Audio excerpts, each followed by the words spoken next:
여러분, 혹시 이런 얘기 들어보셨어요?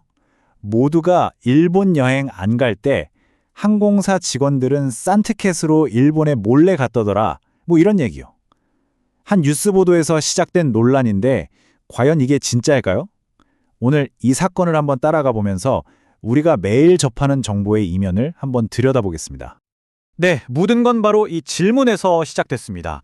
한창 일본 제품 불매, 일본 여행 거부 운동이 막 번지던 때였죠. 그때 한 언론사가 바로 이런 아주 도발적인 의문을 던지면서 논란의 불을 확 지폈습니다. 이 보도가 근거로 든 게 뭐였냐면 바로 이거예요. 익명의 항공사 직원이 썼다는 글. 다들 일본 안 갈 때 우리는 이때가 기회다 하고 싸게 간다. 뭐 이런 내용이었던 거죠. 와, 이게 사실이라면 진짜 분위기 싸해지는 거잖아요. 당연히 사람들 사이에서 난리가 났습니다. 그런데 말이죠. 이 논란의 한가운데 있는 제드 항공권이라는 거 이게 대체 뭘까요? 이 사건을 제대로 이해하려면 먼저 이 티켓의 정체부터 확실하게 알아야 합니다.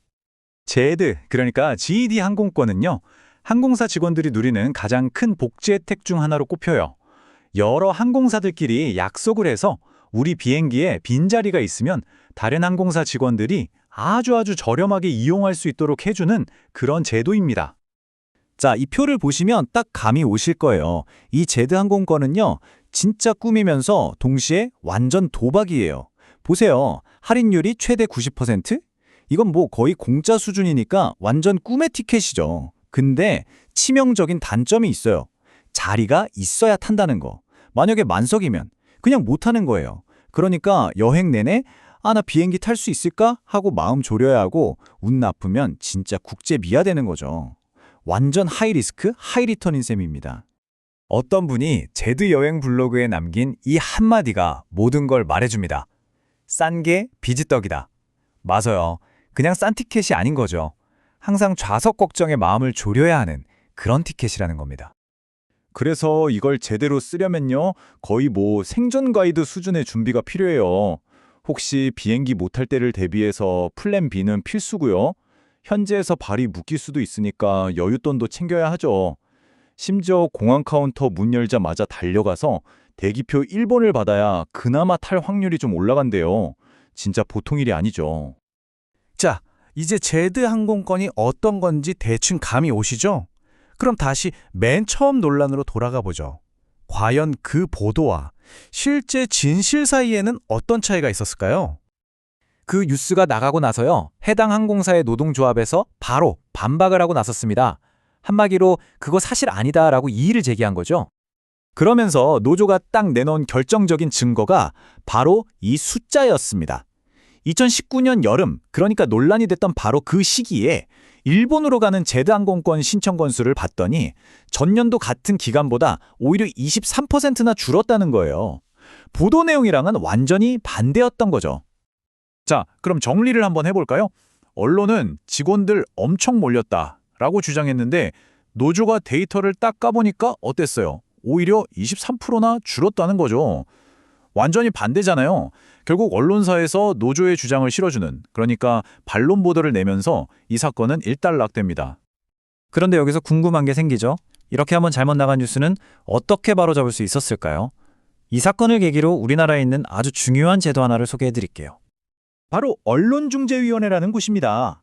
신문이나 방송 보도 때문에 피해를 입었다고 생각하는 사람이나 단체가 여기에 중재 신청을 할 수 있어요. 그럼 위원회에서 사실관계를 따져보고 양쪽의 입장을 조율해주는 역할을 하죠. 이번 항공권 사건도 바로 이 위원회를 통해서 조정이 된 겁니다. 언론중재위원회가 하는 일은 생각보다 훨씬 많아요. 명백하게 틀린 사실을 바로잡는 정정보도도 있고요. 이번 사건처럼 다른 의견을 실어주는 반론 보도도 처리하죠.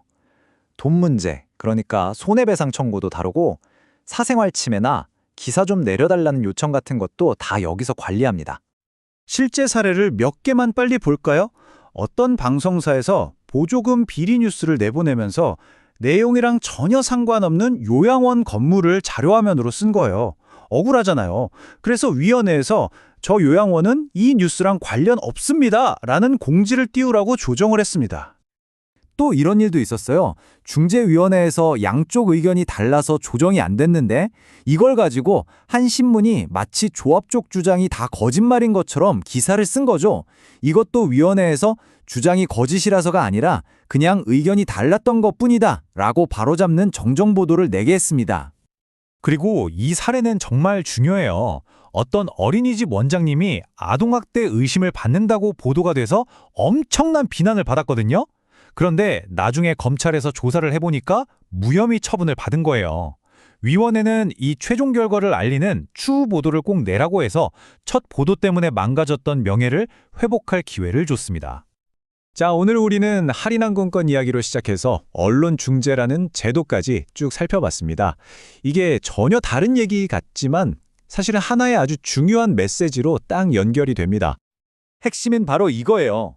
제드 항공권 예약하는 사람이 에이, 설마 자리 없겠어 하고 안일하게 생각하면 큰일 나잖아요. 그거랑 똑같아요. 우리가 뉴스를 볼 때도 아, 그렇구나 하고 그냥 믿어버리면 안 된다는 거죠. 확인도 안 해보고 이게 맞아 라고 단정 짓는 거, 그게 정말 위험한 겁니다. 결국 모든 건 우리 자신의 태도에 달린 것 같아요. 항공권 사건의 첫 보도? 그거 익명의 글 하나에서 시작됐잖아요. 하지만 제대로 사실 확인을 해보니까 결과는 완전히 달랐죠. 오늘 이야기의 마지막에 여러분께 이 질문을 한번 던져보고 싶습니다. 오늘 하루 동안 여러분이 보고 들은 수많은 정보들 과연 얼마나 확실한가요?